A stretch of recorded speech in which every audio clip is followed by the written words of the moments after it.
आपका सुना? विकास विदुड़ी सर। विकास जी, जो उत्कर्ष पे कल घटना हुई है तो क्या कहेंगे इस मामले में?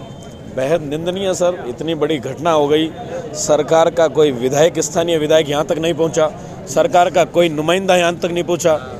जो प्रशासन के साथी यहाँ पहुँचते हैं, 2 घंटे इन्वेस्टिगेट करते हैं, उसके बावजूद उनका जवाब होता है कि हम घटना के कारणों का पता तक नहीं लगा पाए। सोचो कितना बड़ा दुर्भाग्य है। एक क्लासरूम में ये बिना किसी नॉर्म्स के अपनी कोचिंग संस्थान चलाते हैं। इनके ना तो जेडीए के नॉर्म्स फुलफिल है, ना नगर निगम के नॉर्म्स फुलफिल है, और ये पूर्णतया लगभग सारी संस्थान अवैध रूप से संचालित है।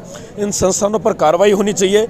और ये कोचिंग संस्थान के मालिक नहीं, ये कोचिंग माफिया बन चुके हैं। इन युवाओं से, इन छात्रों से मोटी मोटी रकम ऐंठते हैं। क्या इनकी नैतिक जिम्मेदारी नहीं बनती कि इन युवाओं की सुरक्षा की जाए?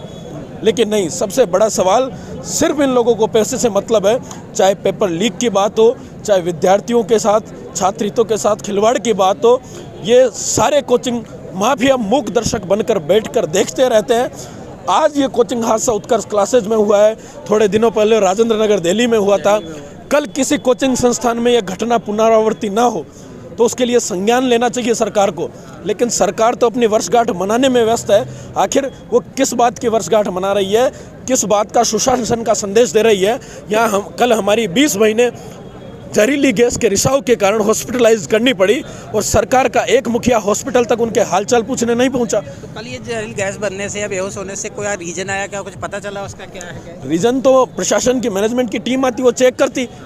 नगर निगम के डीसी आते हैं, 2 घंटे क्लासेज में रहते हैं, उसके बावजूद इनका जवाब होता है कि हम तो इन्वेस्टिगेट ही नहीं कर पाए, हम तो गैस लीकेज के कारणों का पता ही नहीं लगा पाए। जब किसी के घर पर बुलडोजर चलाने की बात हो, गरीब की झोपड़ी तोड़ने की बात हो, तो ये 2 मिनट में सारे कारणों का पता लगा लेते हैं। उसकी फाइल तो ये 2 मिनट में लगा लेते हैं। लेकिन आज पैसे के दम पे इन कोचिंग माफियाओं की जड़ें इतनी गहरी हो गई है कि इतनी बड़ी घटना होने के बावजूद एक एसएचओ का शर्मनाक बयान आता है कि ये एक सब्जी के झोंक लगाने से हुई है, उस धांसे से बच्चे बेहोश हो गए। बड़ी शर्मनाक बात है। हमारे घर में भी सब्जियां बनती है, धांसे लगते हैं, वहाँ तो झोंक लगाते हैं, वहाँ तो हम बेहोश नहीं होते। लेकिन ये पैसे की जो गठरी है, ये इन आला अधिकारियों तक, इन कोचिंग माफियाओं के जरिए पहुँचाई जाती है। आज ये सारे प्रशासन के नुमाइंदे मौन है। 2 घंटे में यह पता नहीं लगा पाए कि आखिर घटना का कारण क्या था। इससे बड़ी शर्मनाक बात क्या होगी? कल मोदी जी आ रहे हैं, युवाओं को गारंटी देते हैं। ये भजनलाल सरकार गारंटी पूरी करेगी तो कब करेगी? पेपर लीक की बात देखो, एसआई भर्ती का पेपर 30 दिन पहले लीक हो गया, और वो जोगाराम कमेटी का मेंबर वो कहते कि 1 हफ्ते में गुड न्यूज मिलेगी, उनका 1 हफ्ता 2 महीने के बराबर हो गया क्या? और वो पेपर लीक की बात हो, विद्यार्थियों के हितों पर आंच आए उसकी बात हो, ये सारे के सारे कोचिंग संस्थान मूक दर्शक बनकर बैठे रहते हैं। इनको विद्यार्थियों से कोई लेना देना नहीं है, इनको मोटी मोटी रकम ऐंठनी है। ये डे 1 से, पहले दिन से विद्यार्थी से पूरा पैसा वसूल करते हैं, उसके बावजूद सुरक्षा के नाम पर उसे कुछ भी मुहैया नहीं कराते हैं। और आज हालात देख रहे हैं। कल ये बड़ा हादसा होते होते टल गया। मान लो कल कोई आगजनी की घटना हो जाए और क्लासरूम में भगदड़ मच जाए। 200 रूम की इनकी अरेंजमेंट है, सिटिंग अरेंजमेंट की कैपेसिटी 200 स्टूडेंट्स की है, उसमें 800 लोग बिठा रहे हैं। कैसे ये एंट्री और एग्जिट के इनके द्वार नहीं है? जिस गेट से एंट्री हो रही है उसी से एग्जिट हो रहा है। तो ये किस तरह से विद्यार्थियों को शिक्षा दे रहे हैं, किस आधार पर उनके सेहत के साथ खिलवाड़ कर रहे हैं? पीछे कलाम जो सील हुई थी, कलाम का बिल्डिंग सील हुई थी और भी कई भी सील हुई थी, लेकिन ये थोड़े दिन के लिए जो फिर वही नॉर्मल हो जाता है। सारी की सारी कोचिंगों की यही कहानी है। ये 2 कक्षा रूम से ये 5 स्टार होटलों में तब्दील हो गई। किससे? इन विद्यार्थियों के पैसे से। और उसके बावजूद भी इनको शर्म नहीं आती।